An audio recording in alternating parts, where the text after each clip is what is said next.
Vamos a buscar la ayuda del Señor en la oración. Bendito Dios y Padre nuestro que estás en los cielos, te damos gracias porque a primera hora hemos podido hacer memoria de tu Hijo amado, nuestro Señor Jesucristo. Gracias por su sacrificio en la cruz del Calvario. Gracias porque podemos cantar: oh, qué dicha tan gigante en el cielo, en un hombre entró y es fiel representante de su pueblo que salvó. Te damos gracias porque nos permites esta segunda parte del culto para abrir tu santo libro. Esperamos que seas tú el que hable a nuestros corazones, que escuchemos atentamente tu voz, que sea el Espíritu Santo el que dirija tanto la lectura como las lecciones que encontraremos en ella. Ayúdanos a los que tenemos esta gran responsabilidad de abrir tu santo libro. Todo lo dejamos en el nombre de nuestro Señor Jesucristo. Amén. Bueno, hermanos, quisiera leer con ayuda del Señor algunas escrituras en la Biblia acerca de cuerdas o cordones. Hemos cantado de amor, la cuerda sin igual me atrajo dulcemente, y quisiera leer acerca de algunas cuerdas que aparecen en la Biblia. Vamos a leer el libro de Génesis, capítulo 38, versículo 18.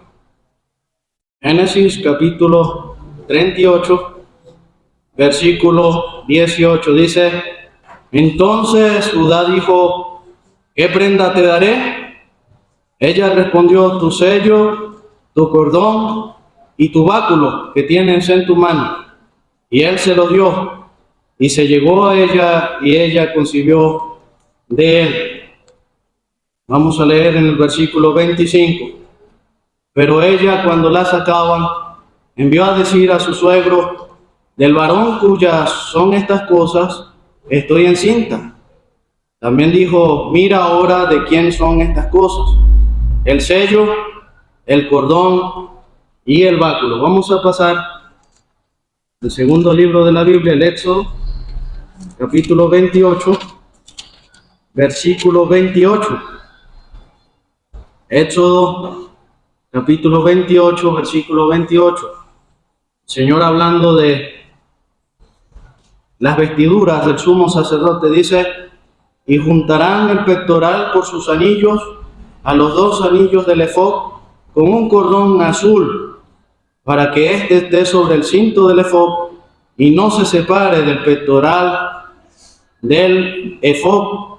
Y llevarán Aarón los nombres de los hijos de Israel en el pectoral del juicio sobre su corazón cuando entre en el santuario, por memorial delante de Jehová continuamente. Ahora pasemos al libro de Josué. Libro de Josué, capítulo 2, versículo 21. Libro de Josué, capítulo 2, versículo 21 dice, ella respondió, sea así. Está hablando Rahab, la ramera.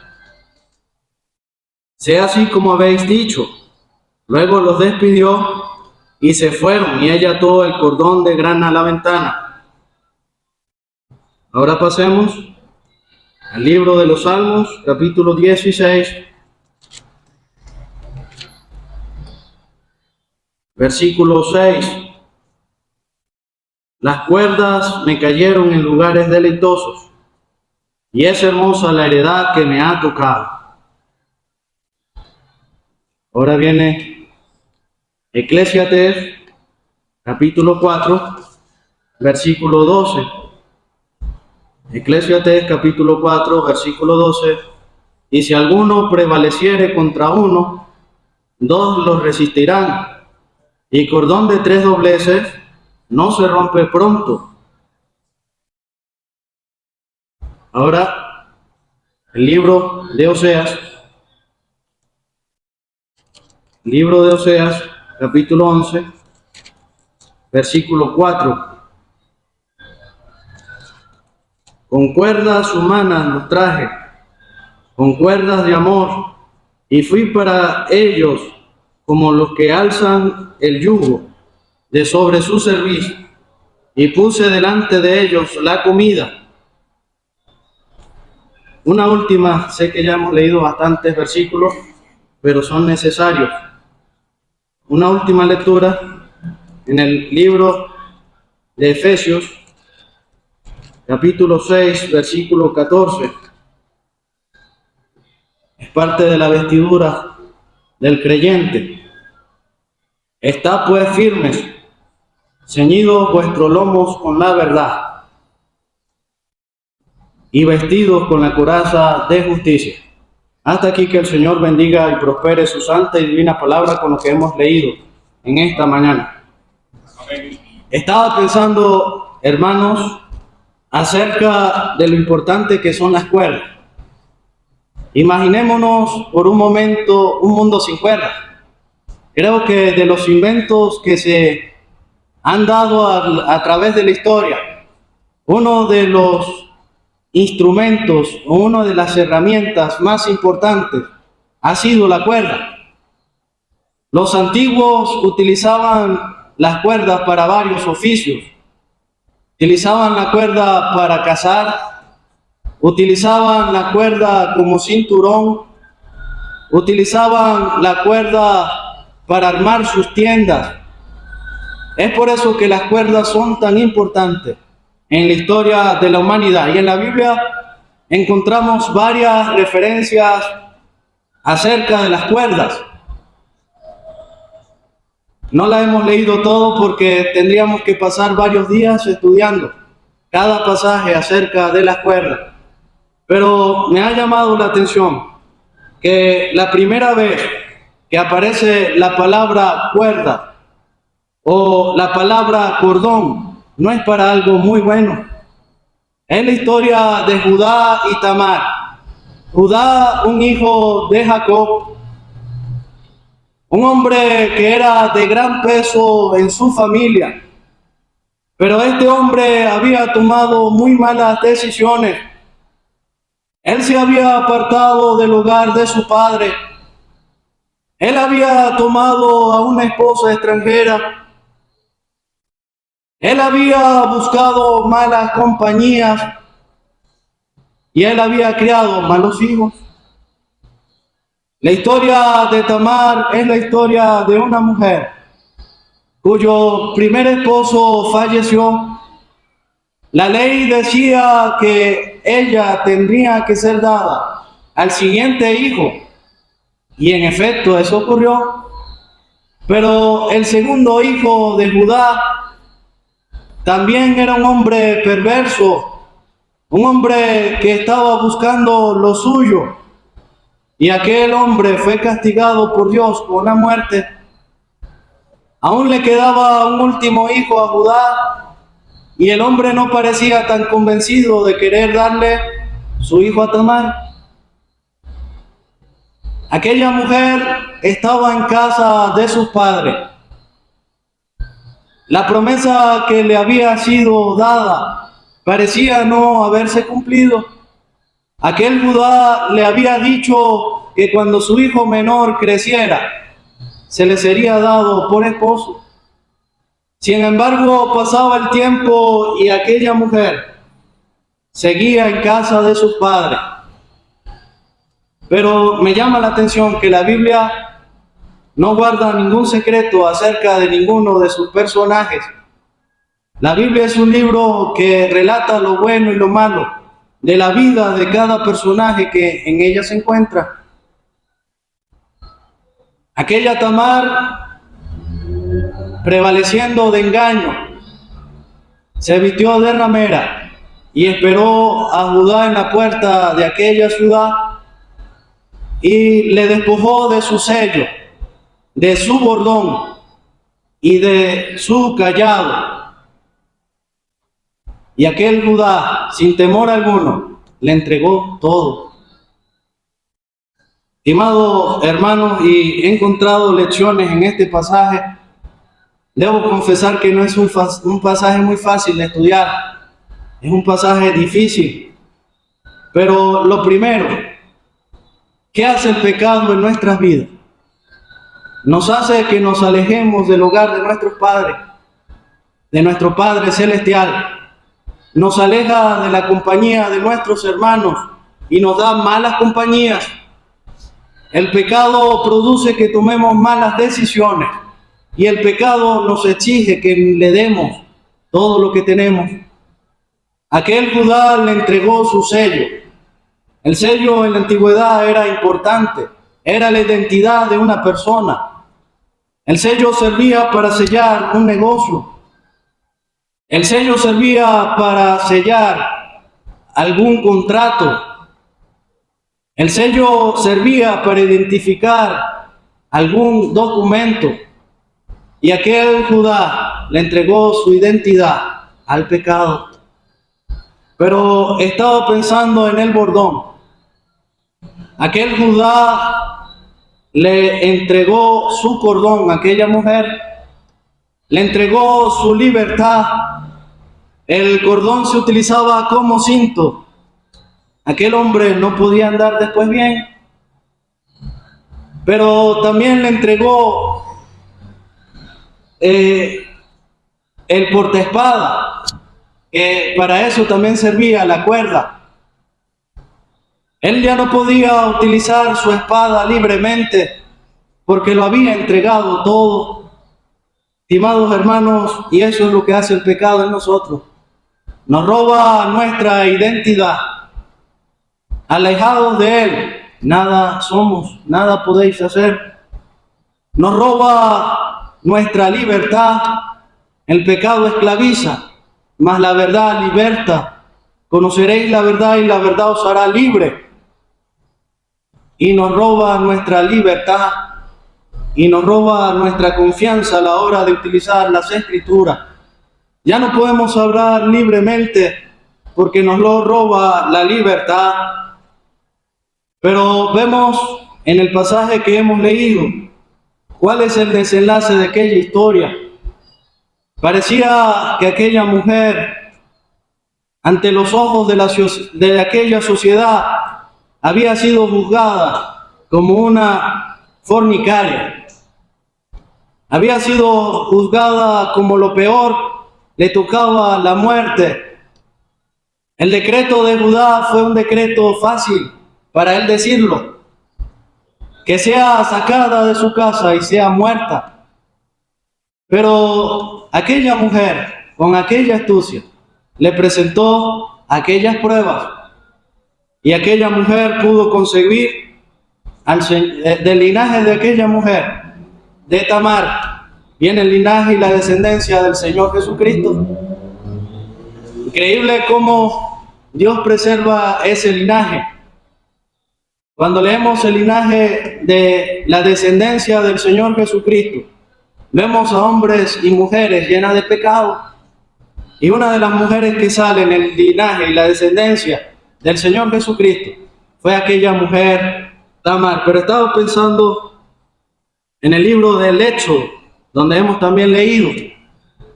Éxodo 28 habla de la vestidura que tenía aquel sumo sacerdote. Él tenía en su pecho un gran peso, que era el efod. No era fácil porque en el efod estaban incrustadas 12 piedras preciosas, de gran precio. Y aquel sumo sacerdote tenía que vestirse día tras día para entrar hasta el tabernáculo. Era un gran peso y él podía decir, ¿qué representará este peso? Y era que él tenía que acordarse día tras día. Él estaba representando todo un pueblo, un gran pueblo.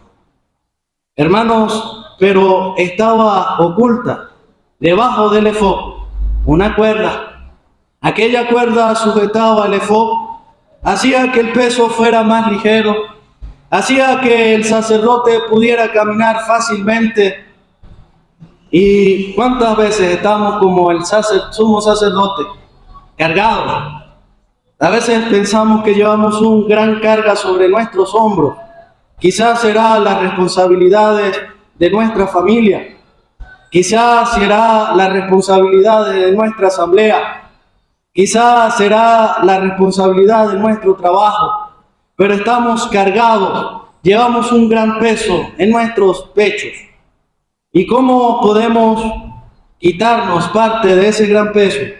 Con la cuerda. Aquella cuerda sujetaba y daba libertad. ¿Cuántas veces estamos trabajados y cargados y vamos ante el Señor Jesucristo y Él nos hace descansar? Hay descanso en Él. Tenemos en Él una responsabilidad compartida. Podemos echar nuestras cargas en Él, todas nuestras cargas. Él puede ayudar a llevarnos las cargas, sea la carga que sea.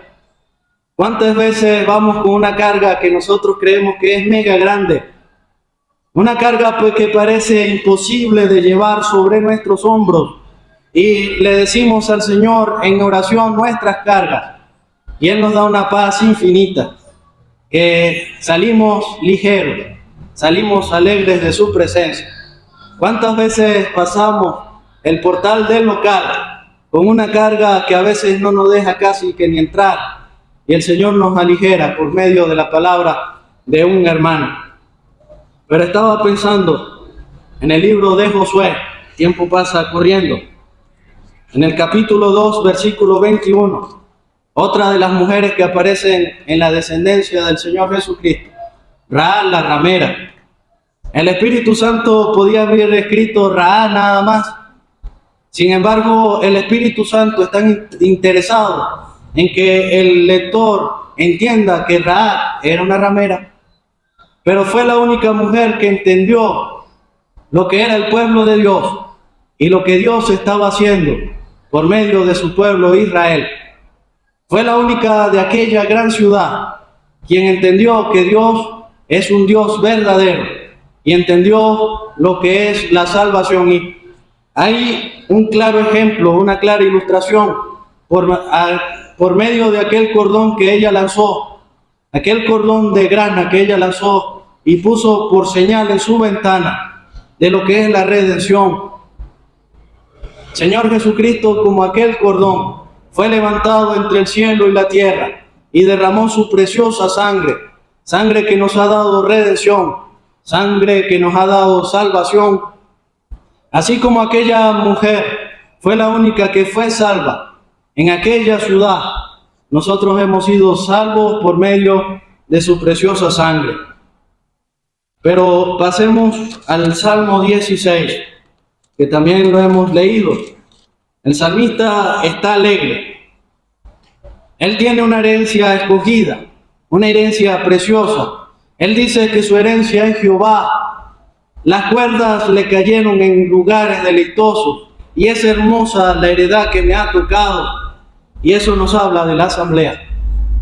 Qué hermosa la heredad que nos ha tocado.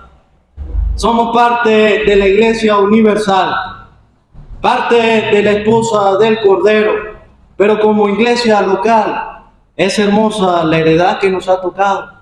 Es hermoso este lugar, y no hablo de su estructura física, que es hermosa también, sino de cada miembro, cada persona que hace parte de esta asamblea. Es hermosa la heredad que me ha tocado. Podemos entonces hacer como hizo aquella Ruth. Ella podía ir a cegar en otros campos, pero ella estaba satisfecha en la heredad de Booz. Ella no tenía que ir a buscar para otro lado. En la heredad de Booz había de todo. Había más de lo que ella buscaba, porque ella estaba esperando la sobra. Mas Booz siempre dejaba de más. Había alimento fresco en aquella heredad. Es hermosa la heredad que nos ha tocado, hermano. ¿Cuántas personas han creído y no tienen esta hermosa heredad? Me imagino que si Martín Lutero estuviera en nuestros días, se congregaría en una asamblea como la de nosotros. Él no tuvo la luz completa a su tiempo. Él pudo hacer aquella reforma, pero faltaron algunos puntos que él no pudo reformar. Qué hermoso y qué grande privilegio estar en la heredad escogida, en los lugares deleitosos.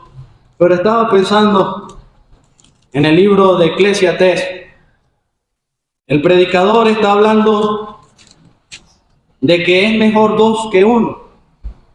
Y aunque es una escritura que siempre se utiliza para el matrimonio, Y es importante verlo así también. En el matrimonio es mejor 2 que 1. Y un cordón de 3 dobleces es imposible de romper. Y estaba pensando yo las 3 aristas de ese cordón: el Señor, el esposo y la esposa.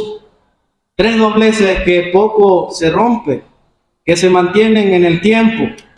Pero llevándonos en el ámbito congregacional, cuando se habla del número 3 en la Biblia, se habla de la congregación, de la iglesia, donde están 2 o 3 reunidos en su nombre, estoy yo en medio. Y qué hermoso cuando hacemos ese cordón de 3 dobleces para que no se rompa.